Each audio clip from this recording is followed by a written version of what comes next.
Hello, everyone. Welcome to VR Verdict, episode 78. I am PJ. A Wookiee. We're here talking with Dave the Dev. Yeah, from Defective Penguin Games. So here we How's go. it going? Yeah, it's great. It's great, and I'm still just marveling at all of this. This is absolutely fantastic. It's I have to do a better job explaining to the audio listeners that we're doing the show in VR live, In a trade show setting. Yep, in our own booth. We have a lovely audience here. Hey, Zed. Yeah, Regular guy. Yep. And So we're here to talk. Oh, go ahead. Speaking of the booth, I'd had to miss the last couple of recordings. What the hell? Giving us some upgrades. Our table was all crooked before. Now it's all like colorful, and we've got an extra Every week chair. they ask, hey, we can do 2 or 3 things. What do you want to do? And every week they get it done, and it's awesome. oh, nice. I mean, it's Triple pull up next. Just kidding. Sorry, go ahead. this is it's superb. If someone had told me even 10 years ago that a decade from now you're going to not only had the technology to make a virtual reality game, but you're going to be sat in a VR world with a couple of guys talking about it, I'd have said they were mad. I'd been called in the lunatic asylum. We got a live one. So it's this is incredible. So And it's So he's joined. Dave's joining us from Barcelona, correct? Yeah, that's right. I'm from London originally, but moved to Barcelona a few years back. So right now for us it's 7 p.m. For you it's what, 2 a.m.? 2 in the morning, yeah. Right. So there might be a couple of yawns, or but yeah, it's I figured if this is the time you normally do it, then we may as well stick to that, Oh, I appreciate it. Yeah. You don't have to do that. We can screw our schedules up for a little bit of I'm a game developer. My schedule's already screwed up. It's Sleep's something that happens to other people. So yeah. Feel like it's a disaster. So we're here to talk about your game Warchasm. Tell us a little bit about that. It's a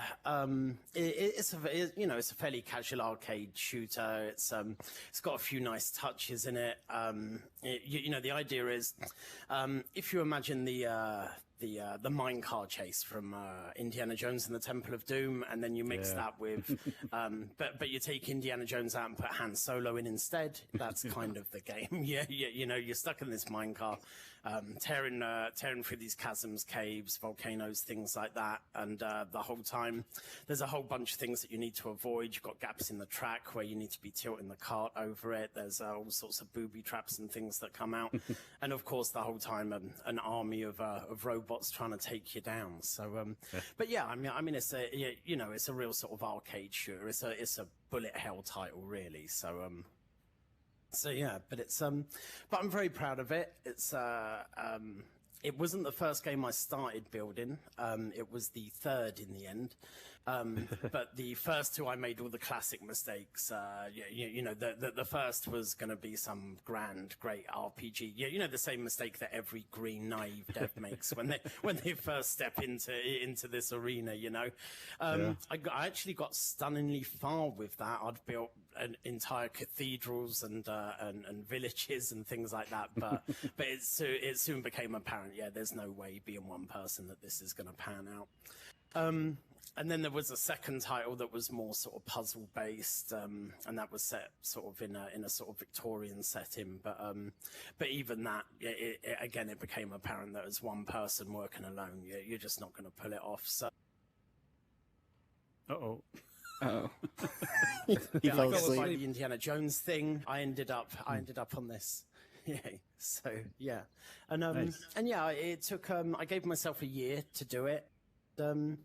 At the end of that year, I had the PC, the PC VR version ready to go. So released that on Steam last June last year. I gotta tell you shared a build of the PC version, and I loved it. I don't just say things because people are here. I really liked it. I enjoyed it.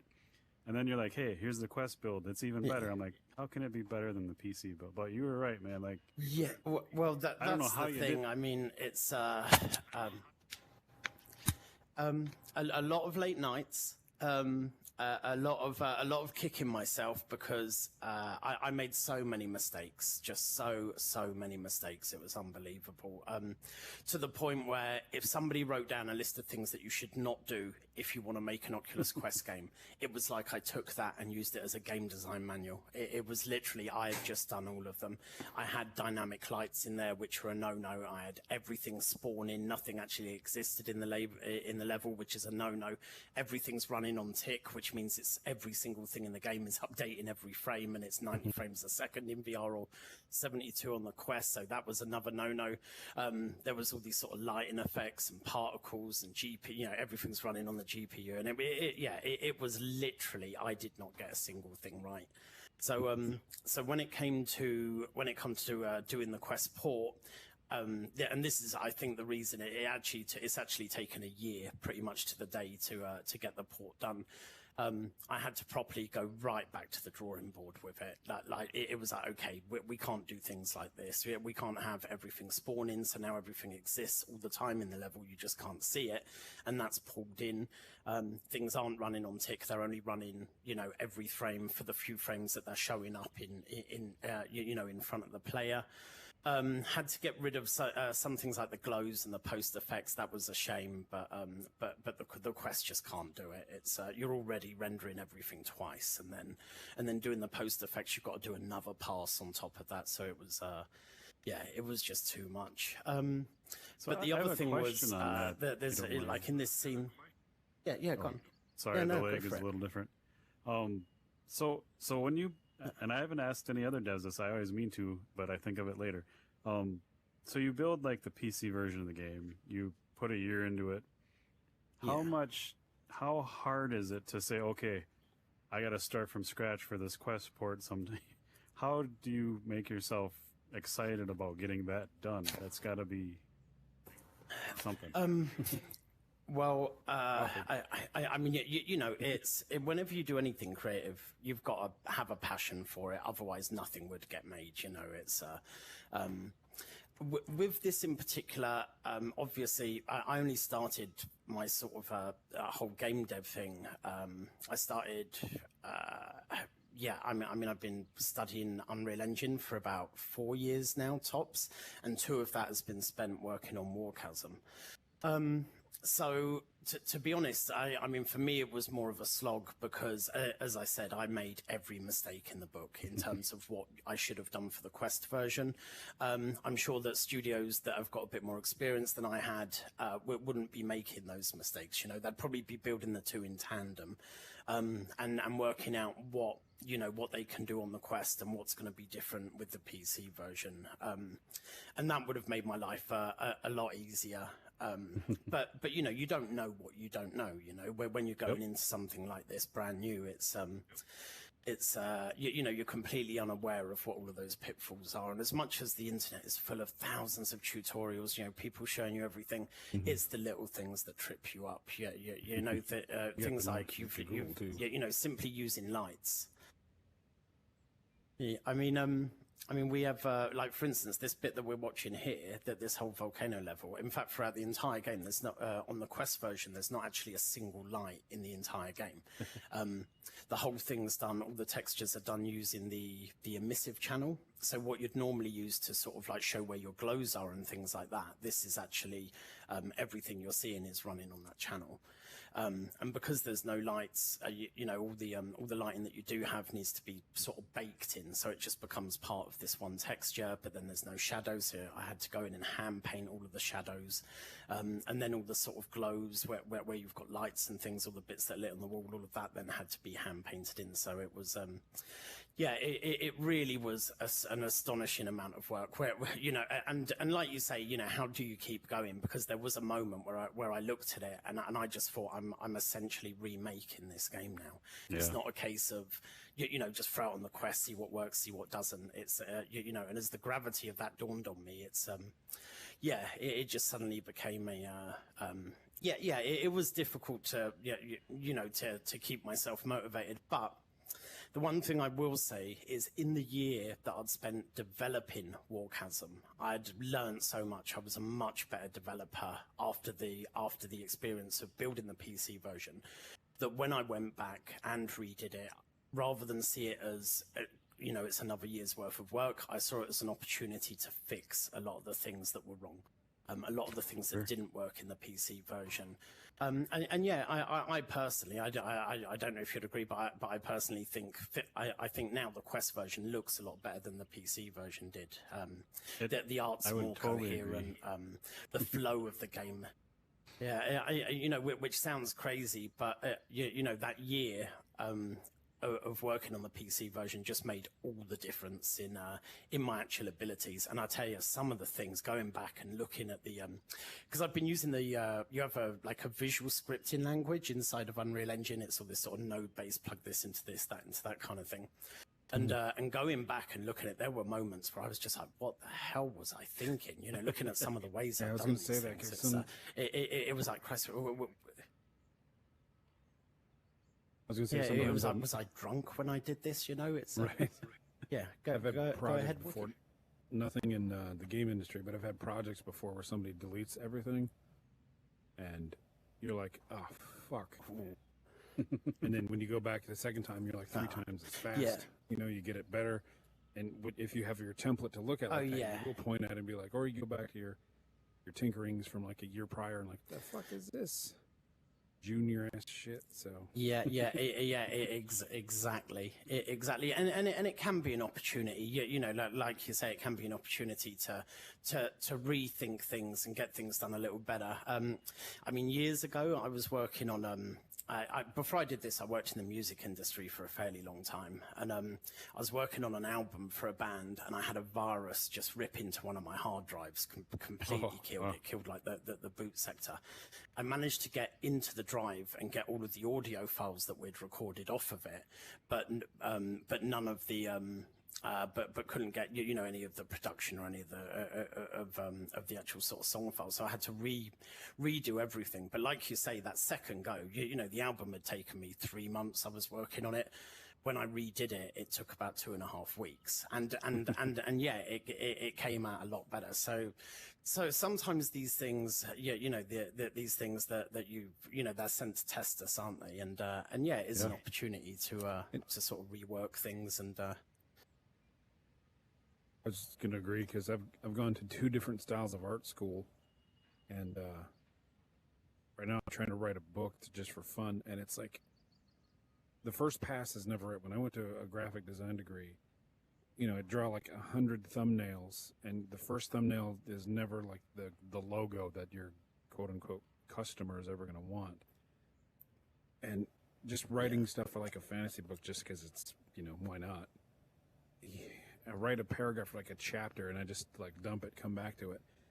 And sometimes if I get stuck, I go reread that last chapter I wrote and I'm like, that is the corniest bullshit I have ever read. And then you have to redo it. Like you just get used to redoing your shit because your first shot is never going to be good. So. No, it's it's and it's so amazing as well how engrossed and wrapped up you get in the creative process when you're doing these things. Like using the music thing again as an example. It's like the best song you have is the one you're working on right there in the moment. You're like, damn, this is brilliant, and then you'll forget about it and you'll go back and you'll listen to it a couple of months later, having completely forgotten you even wrote it, and you'll listen to it and you're like, you're checking the date on it. Did I do this 3 months ago, or did I do this when I was 9? This is appalling. Again, what was I thinking? And you get the odd gem where you go back to something and you think, why the hell didn't I carry on with that? That's fantastic. It's definitely save all those things. The other trailer. Oh yeah. I mean, it's great to have them. I've had a couple of accidents where I deleted. That's on me. I accidentally deleted a whole bunch of songs, like years worth of songs that I've been working on. And that that was heartbreaking.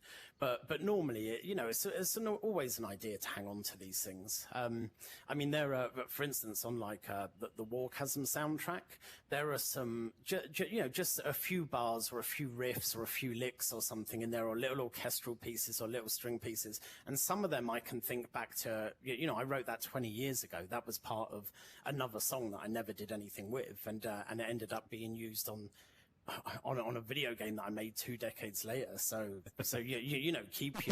keep your work for sure, because you never know, Yeah, and I dig the music. I don't know if that was you or if you hired that out, but I like it. No, that was me. I had a sound guy who is a friend of mine here in Barcelona, and he'd found himself out of work, and he heard that I was making a game. So he said, let me do the sound on the game. I don't want any cash for it. I just want to put it on my CV.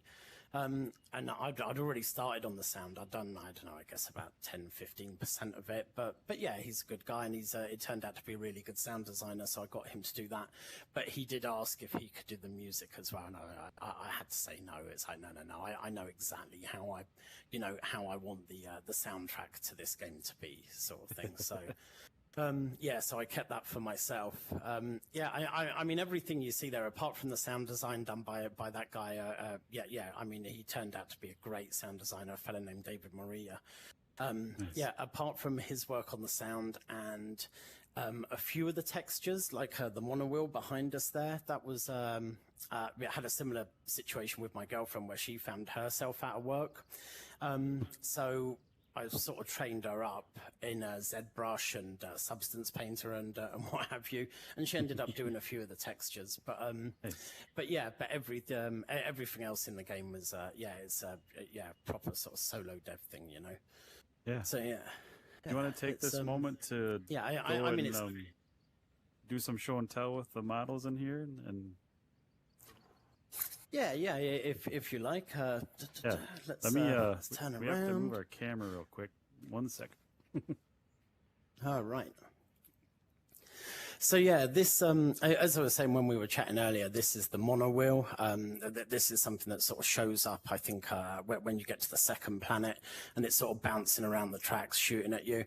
I don't really do much in the way of concept art when I design things, but what I do is I sit there, I just go off in my own head, and I just think about things over and over and over until it's so clear in my head that when I sit down and open up Maya and I start modeling and that, they tend to come together pretty quickly. And this is probably the best example of that. I could see this so clearly in my head when I sat down. It took a couple of hours to model it.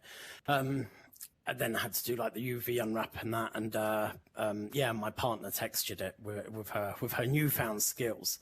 So yeah, but it's a great little model. I just really like the lines on it. I like the design of it. It's probably comes from watching too much Star Wars, but I love it. Hey. So yeah. Yeah, like I said, I was playing the game and then we today. got and I met this for the first time today, and I was like, oh, sweet. And then it shot at me. So I had to kill it. Yeah, and it really opens fire as well. It's it really goes for it with those with those cannons. I started sort of trying to mix it up a bit later in the game where you have sort of two of these land on the tracks at the same time, and they're sort of bouncing, you like swapping sides sort of thing. So it's a lot harder to sort of take them out, and it's a nice little touch. But this is probably my fave model from the game, to be honest. It's just the one that was so clear in my head, and it come together so well. So that was definitely my favorite. Okay. And then over this side, if we have a look at this, if you join me over here, we've got this. This is really like indicative of really your enemies throughout the game. Is there's just lots and lots of these different drones flying around. These are the ones that are shooting at you the most. You have these red ones that are just cannon fodder. They're just there for you to take out, sort of thing. They're what you encounter in the first stage. It's only them, and they hardly shoot at you.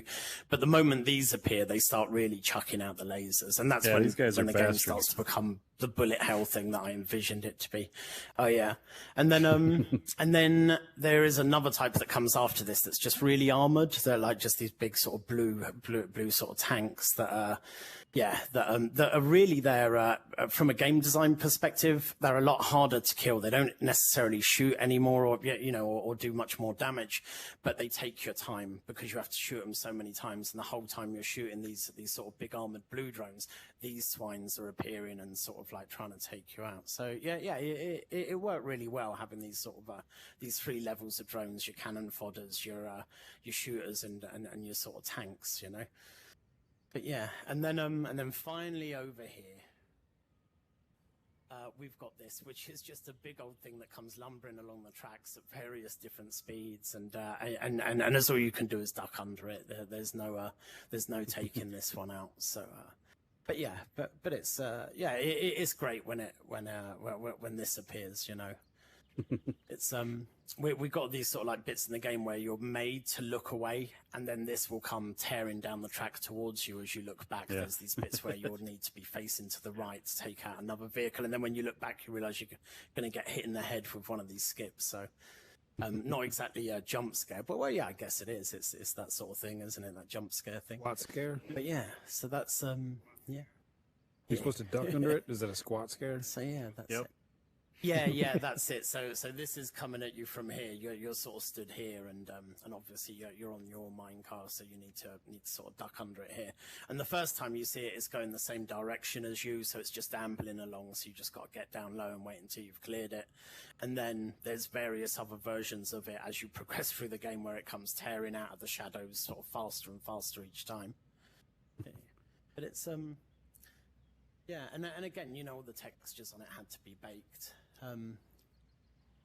I exported these out at 1024, which is what was sort of recommended for creating the GLB files. It's actually a little higher res than this in game, but yeah, sure. But you can sort of see the model for what it is. Yeah, and that little weird sort of poly coming. It's kind of. Would you say this is twice the scale as it is in the game? But in the game, it does feel huge when it comes down at you. Yeah, no, it's I mean, I don't know. I'd say this is probably about it, to be honest. I mean, this is maybe a tiny bit bigger, but thinking if I sort of stand up now, no, it is a fair bit bigger, because I could almost stand under that now. So yeah, it's probably about this is probably about a third bigger than it appears in game. Okay. So yeah, but it's but yeah, you're right. It's not the biggest thing in the game. I can tell you that. There's one thing in particular that absolutely puts this to shame. There's a sort of mothership, as it were, that you encounter, which is just huge. I mean, it is fantastically big, and it was sort of designed, the mothership sort of thing I'm talking about now. You remember the old sort of 2D shooters that you'd play in the arcade, like R-Type and stuff like that you played back in the late 80s or what have you. Like Defender. And the way that's it. And then the enemy, the ship itself, would kind of become the level where first of all you'd be at the front of it, and then it would sort of go up, and you'd be under it, and then it would go back, and then you'd have to go over the top, and then you'd sort of be around the back of it. I really liked that. It's something that I always really loved, those epic moments in those 2D games. So when I was sort of putting Warchasm together, I really wanted to do just one big ship, So there is this section in the game where you have where you have this sort of like a real sort of like like the opening of A New Hope, where the sort of Star Destroyer comes out over the top of you, sort of thing. There's a moment like that where the ship is just coming out, and it just goes on and on and on, sort of thing. Nice. And then eventually you sort of get to the back of it, and then there's a bunch of droids standing on it that you've got to take out, and then there's cannons coming out, and it's firing missiles at you, and the whole time it's moving around, and there's doors opening on it, and there's more droids, and then every now and again it will move away, and you have like these drones like those fellas over there, and what have you, sort of like trying to take you out in between those sections. And yeah, I was really happy with it. It really gave me that feeling of playing like R-Type or Defender or one of those sorts of games back in the day. Was very stoked with how that came out. I mean, I'm quite old, so I'm quite retro with a lot of my gaming. Right there with you.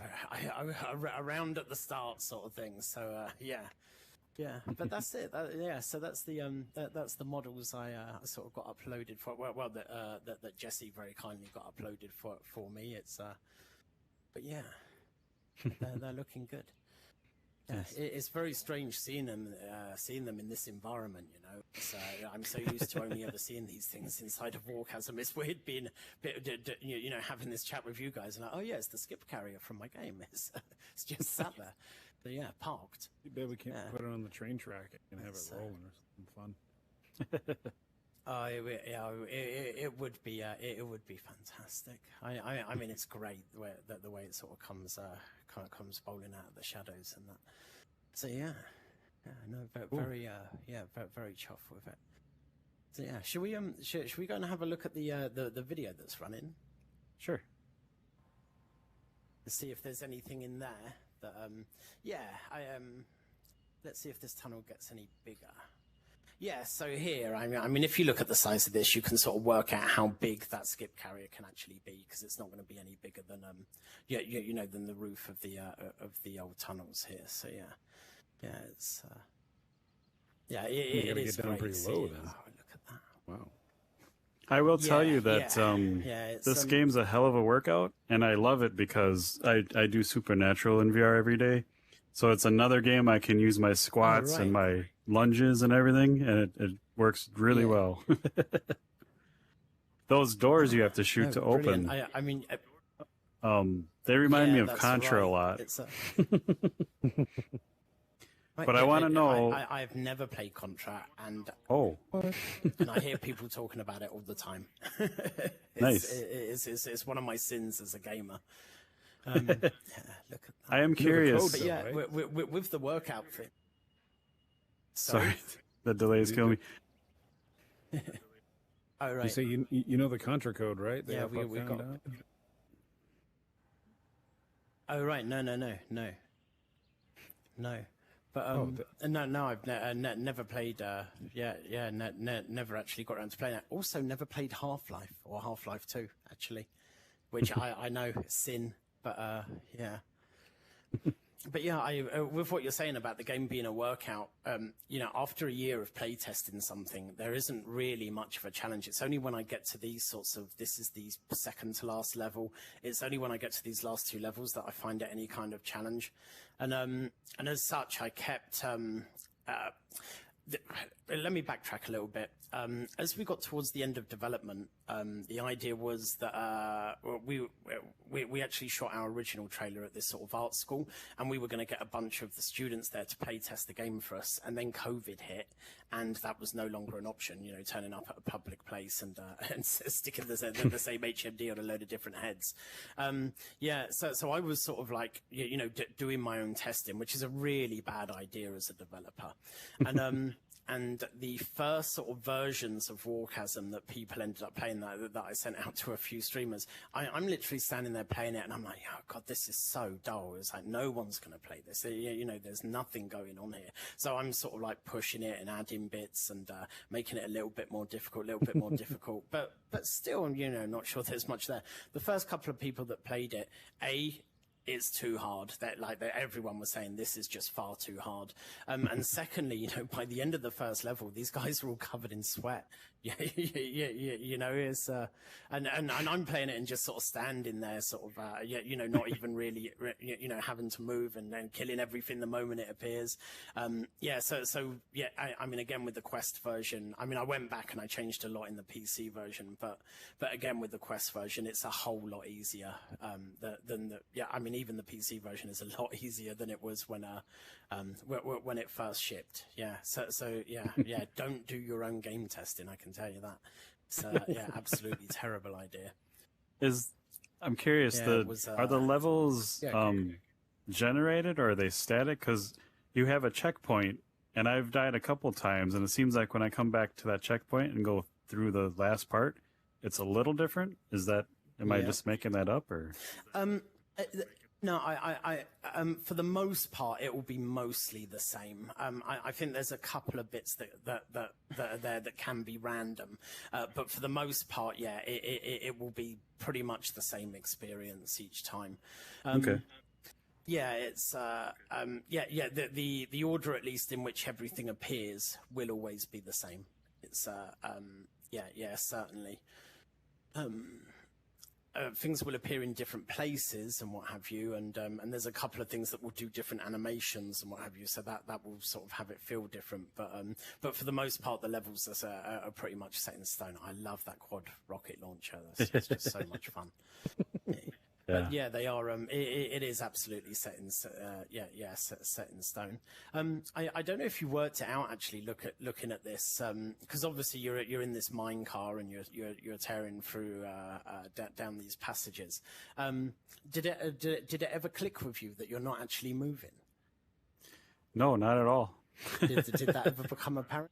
No, it's actually and I don't know if this is the best way to do something like this, but again, you know, that inexperience showing, it's actually everything else is moving and you're actually just sort of stood there, and it's all the caves and things are being thrown at you as if they were like projectiles or something. It's the caves here that are coming towards you rather than you moving, but the illusion works, you know, it's Yeah, there's too much to shoot and do to think about that.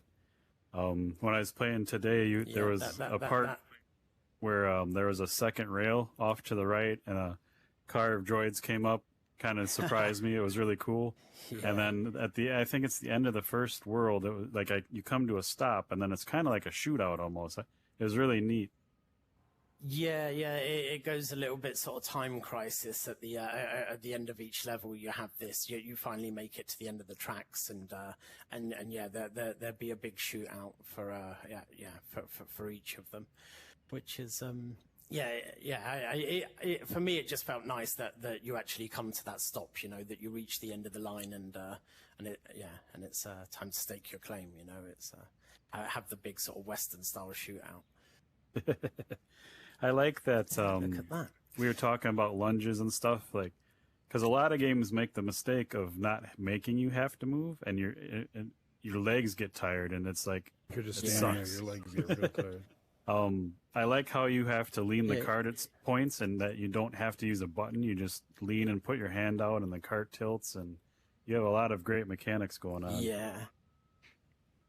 Yeah, it's I mean, it's difficult, you know, because you have your limitations in what you can actually produce. You know, if time and money and resources were no question, then you know, you'd be making something very different. But you know, you have to be realistic about what you can do. And when you're doing an arcade shooter, you know, it's not like they're in short supply. So you've got to, you know, try and come up with something a bit different. So, and I think we managed to sort of pull that off here in that respect. The fact that, you know, whenever you're seeing these bits on the track, the gaps in the track, you're having to push against the side rails on the minecart to sort of tilt over them, you know, which is a nice touch, and having to shoot the doors and what have you.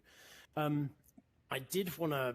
I mean, it might still happen, depending on what happens with the Quest release. If things sort of go well, there are some updates planned that would actually. I want to put some very slow levels in there. You know, it is the plan is do some really slow levels where you've got to think a little bit more about what you're doing as you're going through. So I've started doing a sort of an underwater level, which is looking nice. And the idea being that where here everything is going so fast, you don't really have time to think. The way the underwater level's being designed is like here where you've got where the door just has this one sort of bit in the middle that you need to hit. The underwater section, you're moving a lot slower, but the doors have sort of like 3 of these that you're going to need to hit, and sometimes you'll need to hit them in a particular order. And then there's just we're trying to sort of like develop little puzzles that can be solved with a gun. That's the thing. Nice. And it would be nice to have something that changes the pacing of the game, because at the moment it just goes faster and faster. You know, the first 2 stages are fairly tame, and then it gets a little bit faster for the third, and then a fair bit faster for the fourth, and then the last one's sort of psychotically fast. It's that will have you sweating, that last one. On that note, not talking about my game, but talking about the whole fitness thing. I've been doing a few things. Obviously, play a bit of Beat Saber because it's fun. Doing a bit of O-Shape. But something I did for the first time a couple of days ago was, you know, the climb and The Climb 2. You know those games. I was doing one of them, and when you do The Climb, you can pick pro or casual, and the difference I noticed, I think, is on pro you have the whole stamina thing on your wrist, so you can only hold things for so long. Well, instead of doing that, what I did was I played casual, where you don't have this stamina thing, but you know those sort of wrist and leg weights that you can get, you know, just like small things that weigh like a kilo. Stuck one of them on each wrist, and then played on casual. So I was still having to stop because after a few minutes of sort of reaching around like this with these weights on, yeah, exactly. You're really aching, so you've got your hands down, and you're just like, letting recover a little bit. And it was a really great way to play. I recommend trying it if you play The Climb. Stick some wrist weights on, put it on casual, and then suddenly it's down to your own stamina. And it was quite the workout actually. It's wow. Yeah, nice. Yeah, worth trying, definitely. It's I'd recommend it. It's I'm terrible. I'm one of these guys that's terrible with exercise. So VR is most of the exercise that I get. So I try and do a bit of Thrill of the Fight, or a bit of Creed, or a bit of O-Shape, and a bit of The Climb, because I just can't. I can't get down the gym, you know. I just find it so boring. It's whereas going and climbing a mountain or what have you, or playing a bit of Beat Saber or fighting, so doing a bit of boxing is absolutely fantastic. It's I mean, it's one of the great things of VR. It's hopefully dispel that myth that all gamers are fat men sat in chairs. You know, it's like no, we're the active bunch now. We're the we're the ones that are doing it. You know, I mean, it is great for that.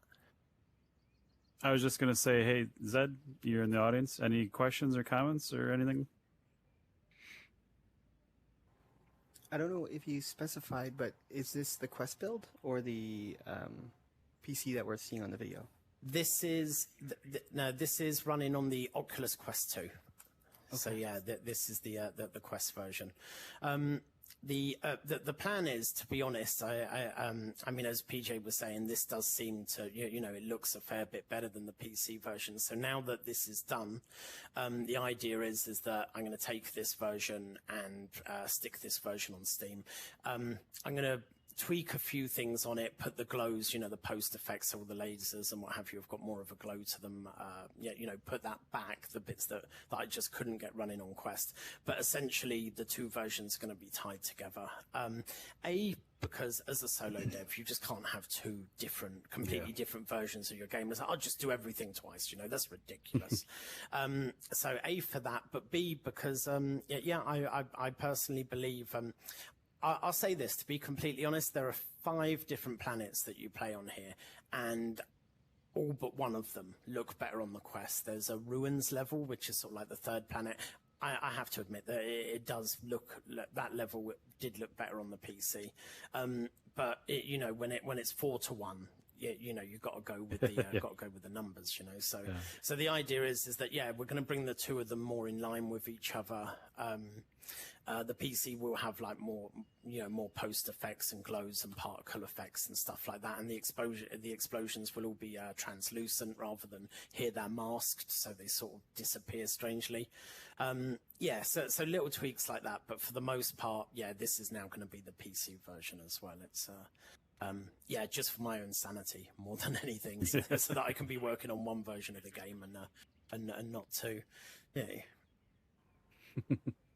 So going back to the doors, I won't say pro tip, I'm not a pro, but shoot those things open as soon as possible, because I don't know who built these railways on these planets.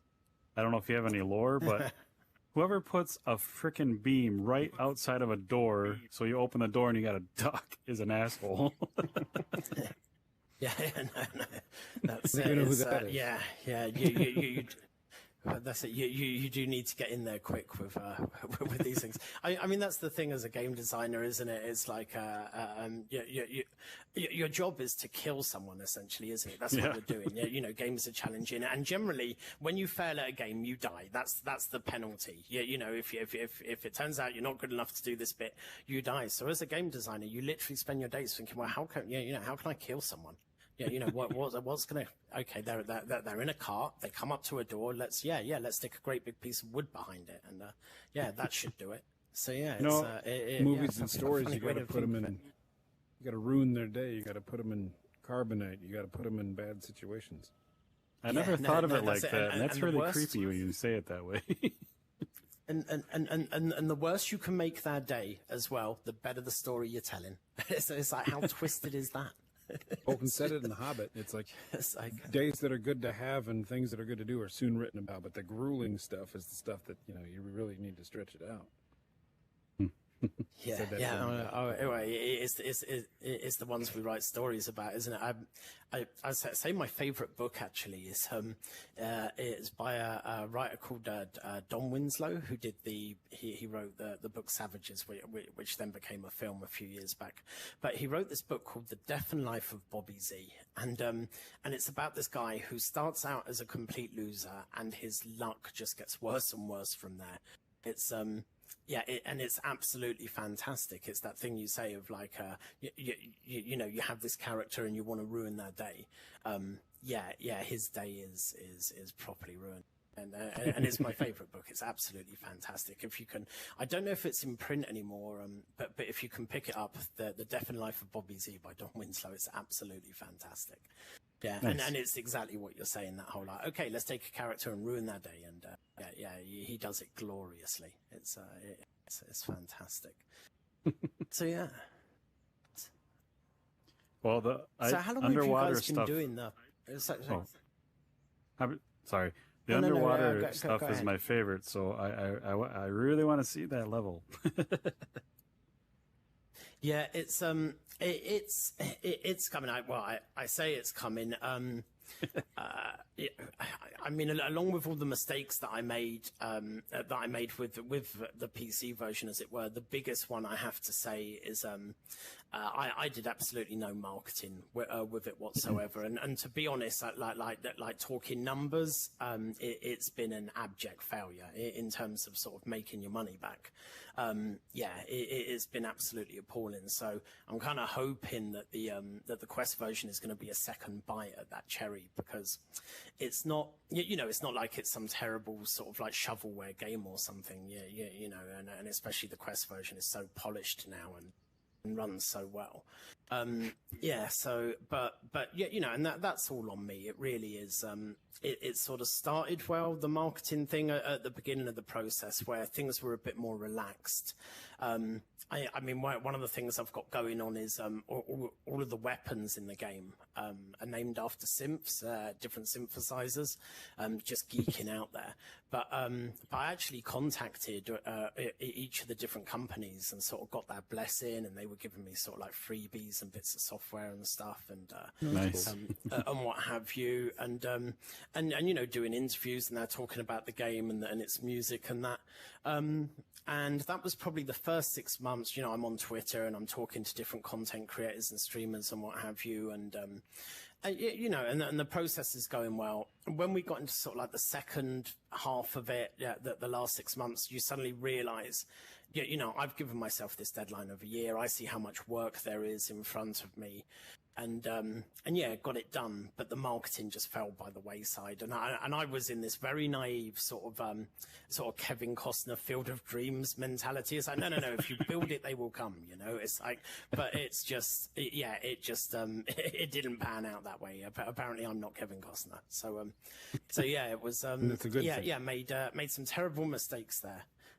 But yeah, it's this. I'm hoping this Quest release will be, like I said, another bite at the cherry. I think the game actually suits the Quest platform a bit more as well. It's you're not competing with the Half-Life Alexes and the Suena Sacrifices of the world. It's I think it can hold its own a little more in that environment and on that platform. I mean, don't get me wrong, there's some absolutely stunning titles on the Quest now. Things like Red Matter, just that game looks so great. Tales from the Galaxy's Edge, the Vader series, ILM X-Lab are really like knocking it out of the park at the moment. But at the same time, there are these limitations. And limitations tend to level the playing field a little bit for people. I mean, this is one of the things that I really like about VR is it doesn't matter that Sony are turning around and saying, well, you know, we have these characters in our games that are like 2 million polys, and they've got like subsurface scattering on the skin shaders, and they've got dynamic hair and all of that. It's like, that's all very well and good, but none of that's going to work in VR because you're suddenly rendering everything twice. You know, you've lost half your power. So all those wonderful, you know, the new technologies you've been developing over the last few years, you know, suddenly we're back to the early 2000s and it's all blob shadows on the floor and sort of hand painted lighting and stuff like that. It's, and yeah, those sorts of limitations do level the playing field a little bit. So you know, and I think so, a lot of indie devs have been able to really shine in this arena because of that. Yeah, you know, the differences. I mean, you know, there are titles, obviously the Half-Life Alyxes and that are just incredible, but I think these limitations have given indie developers a chance to compete a little bit, because like I said, it doesn't matter that these big studios can potentially do all these things. They can't, because you know, your PC or your PlayStation or what have you just isn't going to run it. So yeah, and you have to go back to what's good about gaming is gameplay and mechanics and all that, not just all the bells and whistles. That's it. I mean, yeah, I mean, you know, I like the eye candy as much as anyone. I would love for all these VR titles to look absolutely incredible, but at the same time, you know, you can play some very simple looking games that are just so much fun. I mean, probably one of the games me and my friends play the most. And yeah, no, VR has just been fantastic in that respect. Like since this pandemic hit, but we play Rec Room. Yeah, you know, and it's been crazy to see as well, actually. Oh yeah, that's it. And yeah, you know, playing paintball either as a team or in two teams, because there's quite a lot of us now. And I mean, when I sort of started my journey into VR, the only person I knew that had VR was a friend of mine had the PlayStation VR, and he showed me that. And I'll tell you what he showed me, actually. I think it's London Siege. Is it that? Or London Heist. Yeah, you know that PlayStation VR game where, well, you start it, and where you start, you're tied to a chair, and this guy is thinking about whether to torture you or not. So this is my first VR experience, and I'm sat there, and like, seriously, I'm actually thinking, I'm not sure I like this. You know, this is actually a bit much. You know, I'm standing here in this 3D world. You know, and this guy's sort of standing there with this blowtorch, I think it was. And I was actually thinking you know, just for a moment, as I'm really not sure I'm comfortable with this. But yeah, played the game for a few minutes because there was a bunch of us, we're all taking turns. I took the headset off and I just thought, that is it. This is the future, you know, this is, I need to be doing this. This is what I need to be doing. And, and with that, my partner had wanted to, she wasn't fond of her job. She was thinking of learning to code, something like that. And because of that, I looked at Unreal Engine, discovered it had this visual scripting language. And I'd been looking at that for the last couple of weeks. And yeah, that all just come together. And I was like, I'm going to do this. I'm going to go back to Unreal Engine. I'm going to make a virtual reality game. But yeah, but getting back on track with that, you know, this guy was the only guy that I knew with any kind of VR. I then got an HTC Vive, and a few of my friends tried that, and one of them bought a Vive, and then another one bought a Vive. And then the Quest came out, and a couple of people bought Quest. I bought Quest, and the Quest 2 come out, and more people are buying them, and then we're taking our old Quests and lending them to people. And what started as my one mate with PSVR, this is like 3 years ago, there's now like 15 people, no, let's say 10 to be fair. It's probably a bit more than that, but 10 people, and not 10 people that I know online in a VR forum, you know. These are like probably my 10 closest friends in the world, and every one of us now owns VR. So I'm jealous of that. You know, I mean, you're always hearing people say, well, no one buys VR. You're playing by yourself. VR's dead, all of this. It's like, not from where I'm standing. It's like, I almost don't know anyone that doesn't have a VR headset now.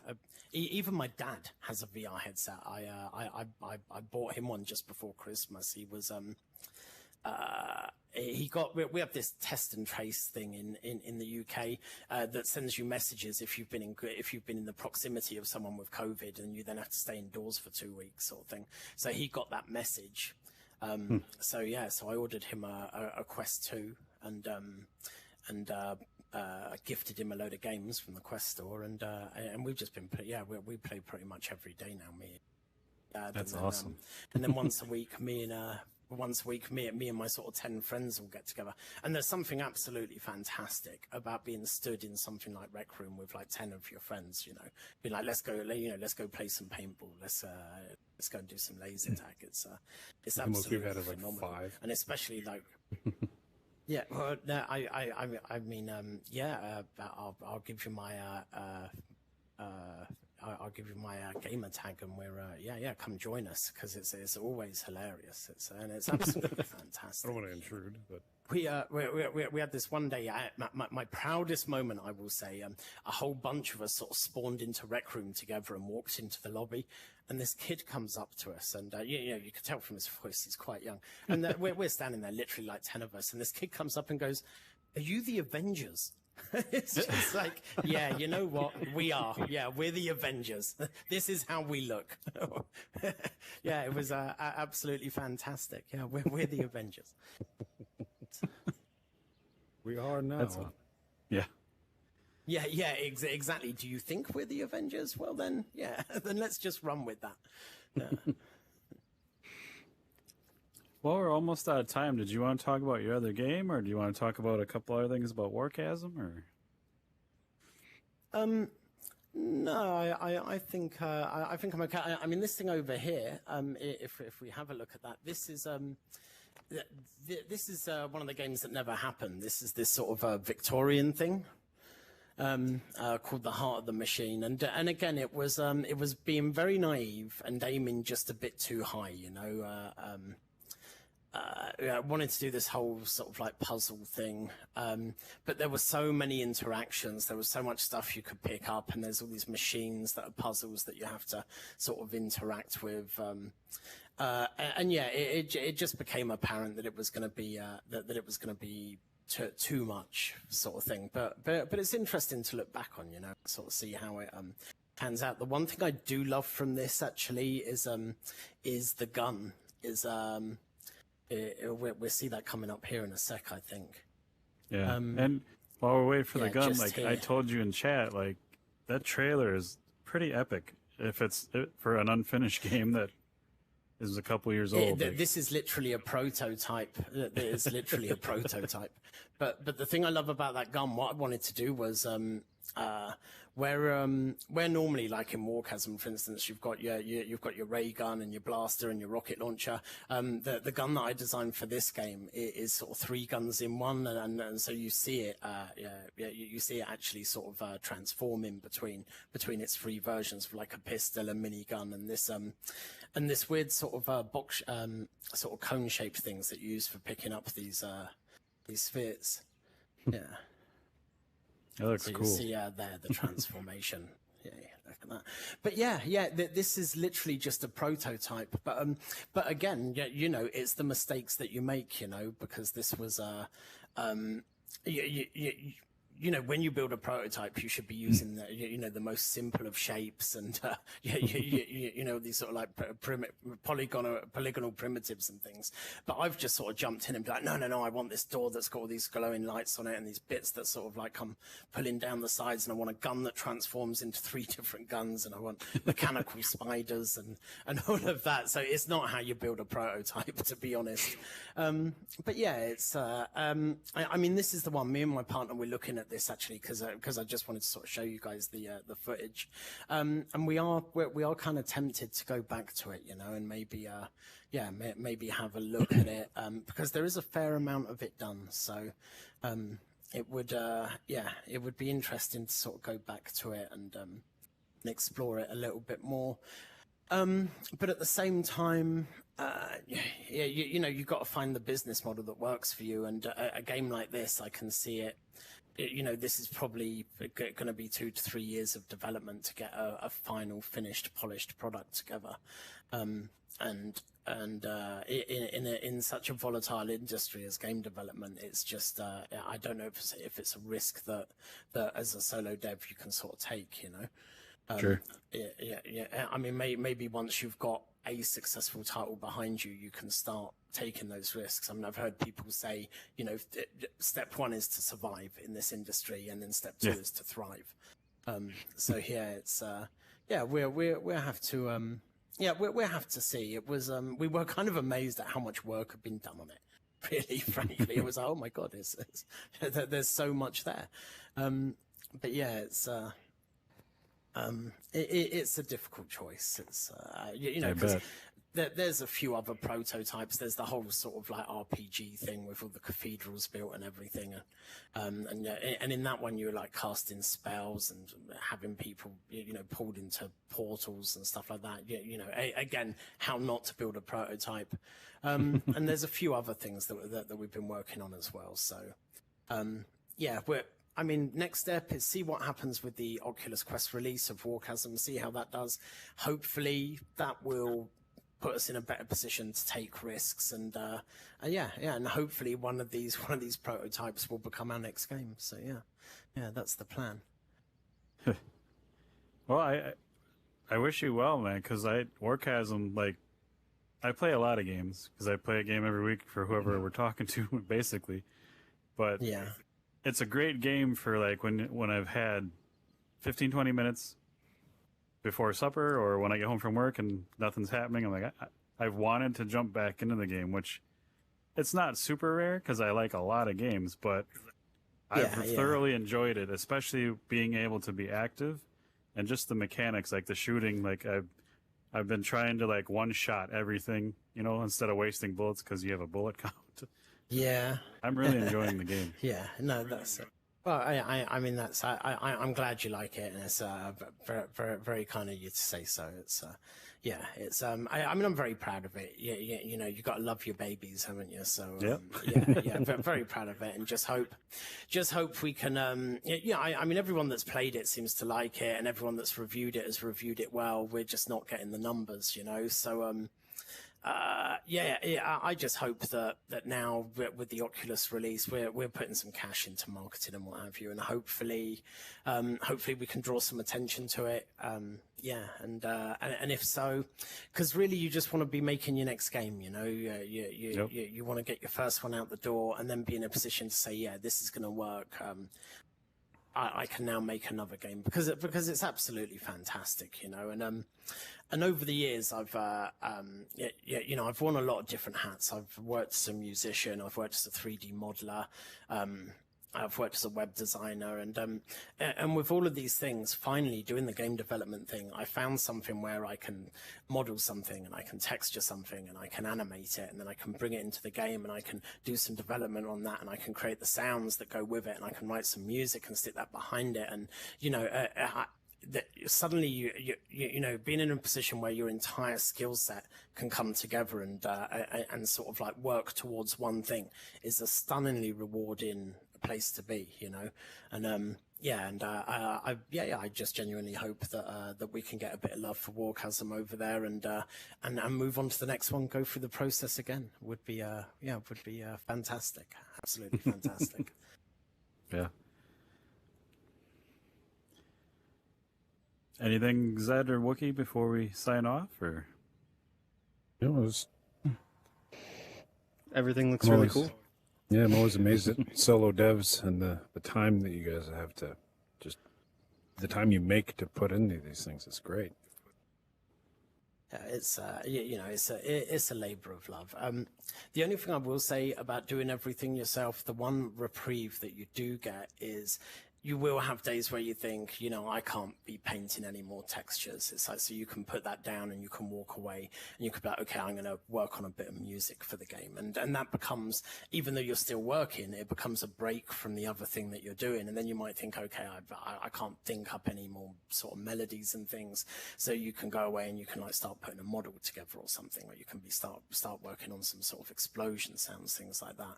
Mm-hmm. So yeah, in its own way, as you know, it's a gift as much as it is a curse. It's you know, being able to walk away from one thing and apply yourself for a little bit to something else, but still be productive, working towards that same goal. That's one thing that I have to say is a benefit to doing the solo dev thing is yeah, you can switch it out.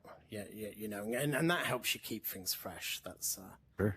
yeah, that's that's a great thing about doing lots of different creative things. Is you swap it out.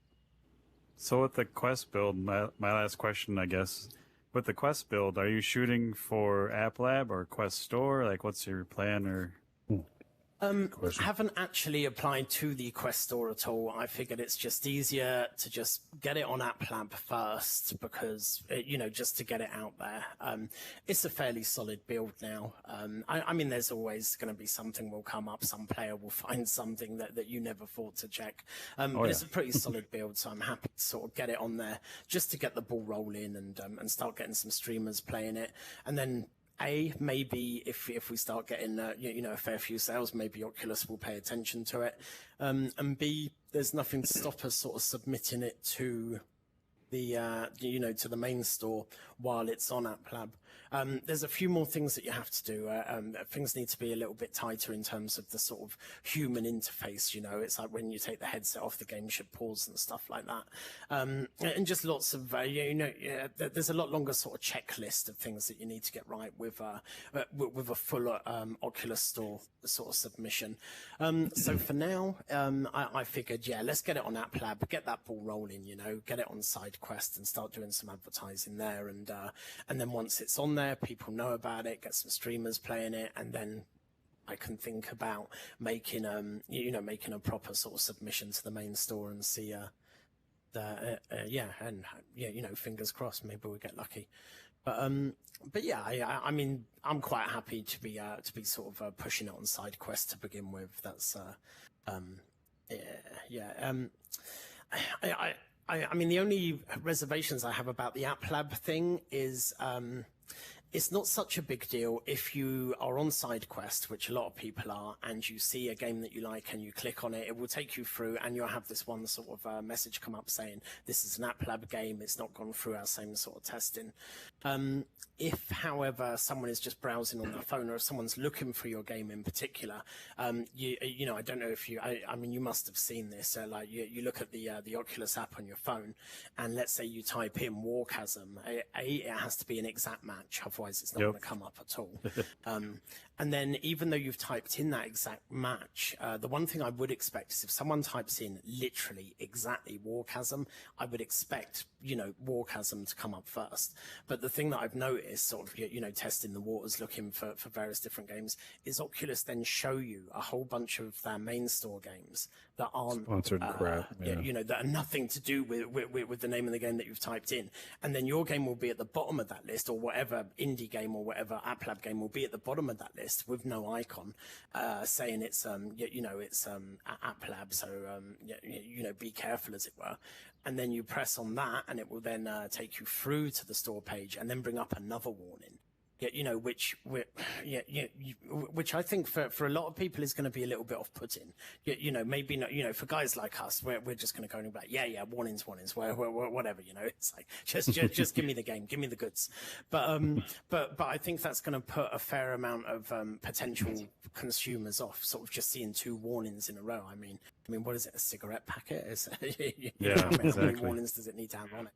So and with that, I mean, I understand it being there, but you know, I mean, Oculus are taking that 30% and not doing much in exchange for it. So the one thing I would say is at least give us a fighting chance. You know, it's don't make it quite so hard for people to be finding these indies, these indie studios and their games. You know, but yeah, you know, other than that, it's but for you know, SideQuest, it is what it is.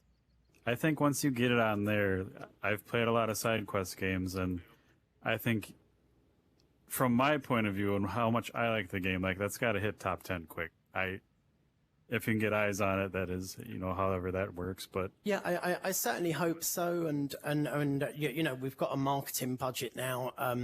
We're gonna look at do you know Touge VR? He does all these sort of mixed reality Beat Saber videos. We've got the tech here to do the video ourselves, and we're gonna give it a go. But I don't fancy our chances. We don't have the space. We don't have the sort of camera lighting and that sort of thing. So, I mean, one of the things that I've noticed is these trailers where you're seeing it from the point of view of the player, they actually don't convey at all how much you're moving in this game. Yep. It just really doesn't show that you're probably going to have a sweat on at this point. It just doesn't come across, because it's that kind of like when you're driving, you don't look at the bonnet of your car, you look down the end of the road, and looking down the end of the road here, even if you shift from one side of the car to the other, it doesn't translate well here as to how much you're moving. So it's been a real problem sort of conveying to people, no, this is actually a really active game. So we're maybe looking at seeing if we can get this guy too that does a lot of the sort of mixed reality videos with Hey Falcon and I think Nacy.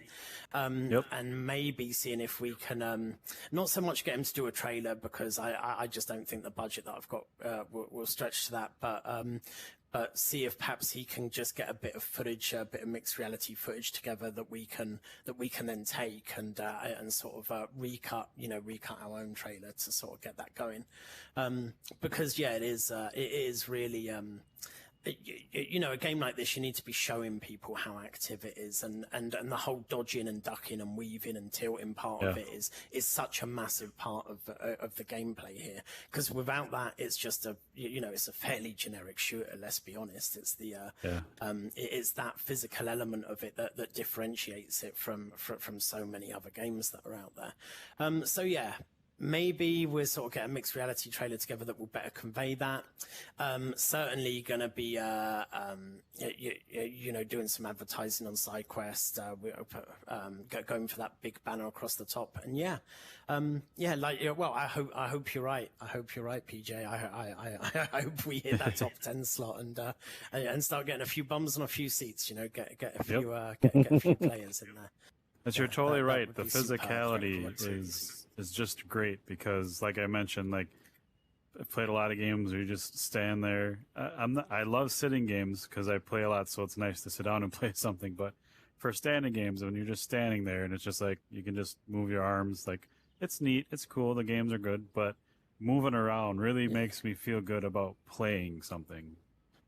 So that's it. And it's what VR was built for, isn't it? If we're all just going to be stood still, let's just be sat on let's be comfortable and sit on a chair and play staring at a screen and not have this thing strapped to my head in the middle of a heat wave. It's let's go back to that.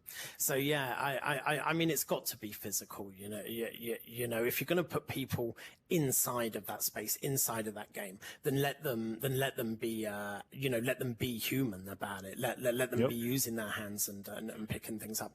Strangely though, I've seen a few people that don't I've seen people that play games struggle more than people that don't play games once they get into VR. Because I've seen instances of people that like, no, I play games all the time, and you stick them in VR, and they're like, okay, what button does what?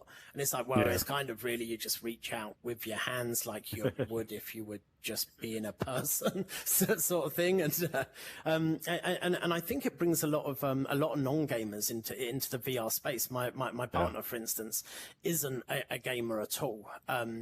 But she's, we play lots of VR, and she absolutely loves it.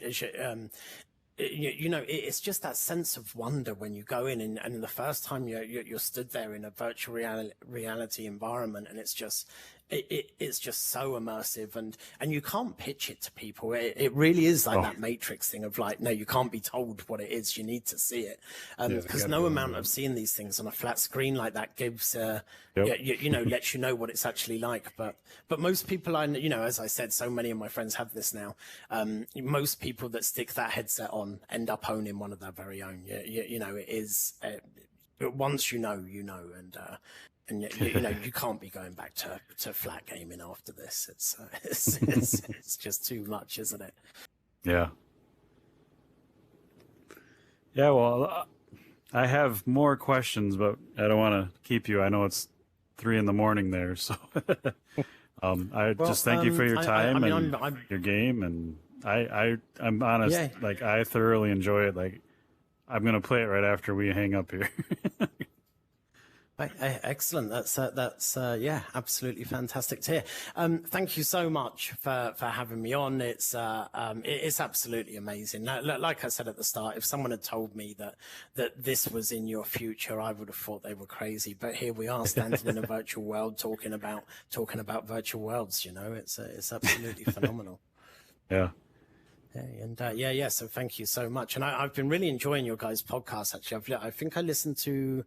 I think I listened to you did one with the guy from Resolution Games, and you did one with the Anna from Pixel Ripped, and Rosie Summers. Yeah, so I've been listening to a few, and it's just great hearing, just hearing these other devs talk about their experiences, and you guys really sort of get to the heart of their experience. And it's absolutely fantastic to listen to. So I suppose. Well for single devs, because we talk to a lot of them, it's kind of like a similar story a lot of the times.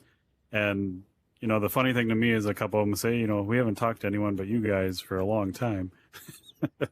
But just hearing similar struggles and day-to-day routines, I'm sure it has to be good for everyone. Yeah. I mean, it's great to know that you're not alone. That it's not like, you know, why did I make this decision? Why am I doing this? And it's good to know that it is a sort of shared struggle. You know that there are people. You know that everyone's been through it. You know, and everyone's faced the same things, and people have gotten through it, and people have found success at it and made it their careers. And you know, it's just great to see those things. And you know, especially with some of these guys like the Resolution Games team, they are just killing it at the moment. Yes. I mean, with the release of Demio, I have bought so many copies of Demio. You on the Oculus app, you can look at your sort of like gift list. Look at the sort of gifting you've done. It's a whole bunch of games, and almost every other one is a copy of Demio that I've sent to someone. Like, install this, let's go and play. I mean, they absolutely nailed the social aspect with that one. They got that exactly right. It's they're absolutely slaying it at the moment. So well done to those guys. That's brilliant experience. I agree. Well, thanks, man. I just keep in touch, and if we can do anything to help, or if you ever need to come back and talk more, like I think I got through half my questions, so. Yeah, well, I mean, if you have any more, I'm happy to answer them, or I can kind of come back another time. It's all, it makes no difference to me. You know, it's like I said, I had the largest cup of coffee you've ever seen in your life before we started this conversation, which is probably why I've been a bit blah, blah, blah, blah, blah. Yeah. So sorry about that, but yeah, I had to sort of take steps to not be falling asleep with the headset on. You know, it's yeah. Cool. Okay, well, I mean, I'd absolutely love to come back at some point, talk about how the sort of the quest release has gone, and you know, certainly if we do start the when I say we, by the way, I'm literally talking about me and my girlfriend. So, but yeah, if she lets me build another game, then then I'll certainly come back and chat with you guys about that. Okay. Awesome.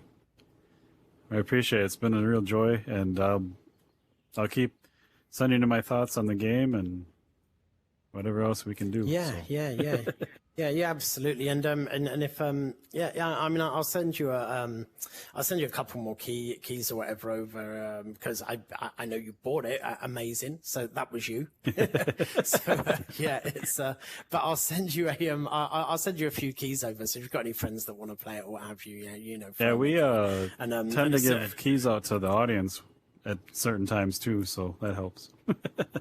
Yeah. Okay, cool, excellent. Hang on, guys. I think. Oh, my girlfriend's talking to the cat. I think. Hey. Right. Right. Yeah, that's my partner. Like, hey, another game. so yeah, we will see. Yeah. Very aptly timed. I thought she was asleep, so I thought I'd get away with saying that. But yeah, no, brilliant. Right, nice one, guys. So yeah, yeah. Yeah, no, we'll have some success with it. I'm feeling pretty confident, and there will be another game. Don't listen to her. So yeah, we won't tell her. So yeah, it's gonna be. Yeah, no, absolutely. What happens in VR stays in VR, right? That's right. So, yeah. Excellent. Okay, right. Well, I'm going to I'm going to take this opportunity to bug out. Like I said, thank you so much for this opportunity. It's been absolutely fantastic chatting with you guys. Yeah, sorry if I was rabbiting a bit. We're sort of like high on caffeine, but yeah, it's yeah, and I'd absolutely love to come back at some point in the future and let you know how things have been going and see how things have been going with you guys. Awesome. Can't wait. Excellent. Okay, then I will have a good one. Yeah, I'm going to bust a groove. Yeah, nice one, guys. Thanks a lot. Good night. See ya. See ya.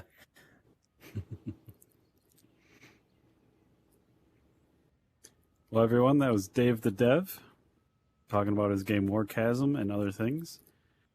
Check the show notes if you're listening to the audio of this, and the video if you're watching. I'll try to get them in there too. Links for all this stuff. It's a very active game, very well built. I am really shocked between the versions, like we talked about. It works extremely well in the Quest. But also, if you're listening to the audio version, I just want to thank Spatial Ape. If at least try to check the video out, because the assets they brought in for him are amazing. We have this huge coal car looking thing in here, a couple other enemies, so it's really neat to see in here. If you have VR and ever want to join us, just check us out on Twitter and we'll get you in here. It's a good time. But for episode 78, I am PJ. I think Wookie's here. Yeah, Wookie's having an issue, but he's here. He says goodbye. Thanks everyone for hanging out and listening. This was our VR version.